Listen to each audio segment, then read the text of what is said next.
Hello and welcome back to another CK3 tips and tricks video. Today we are going to be looking at Dynasty Legacies. Now, what are they? Well, we go into the house tab and into Dynasty Legacies. We have all these options here. Let's open it up and let's have a look. Now, essentially, these are a replacement of bloodlines from CK2.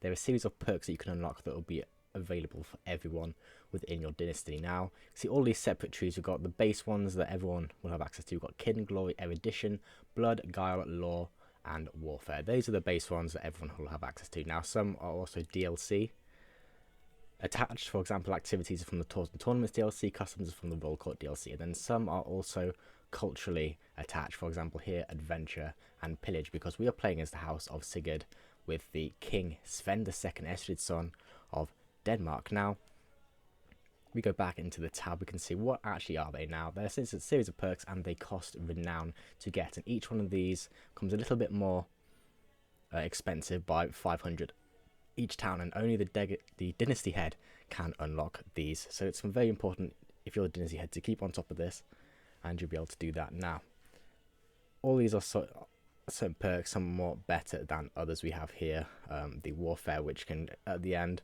grant you House Guard, but that can be very, very expensive in regards to renown, which is the currency used. Now, what is renown and how do you get it? Well, it's this thing up here on the HUD, and as you can see, we're getting 4.47 per month. But what are the sources? Well, living members, absolutely huge. Having as many of them as you can now be absolutely huge.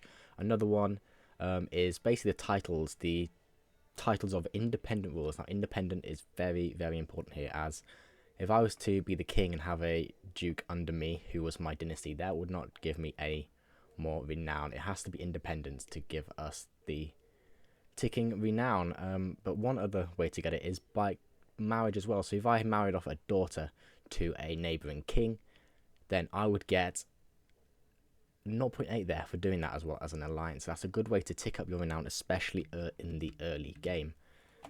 So yeah, that is Dynasty Legacies. There's no cap on them. They just get more expensive as you go along. If I was to get two here, then if I wanted to change and go into law, I would keep these two Dynasty Legacies, but this one would still have the same cost as the Squad Editions, which would be 500 more expensive than the last one.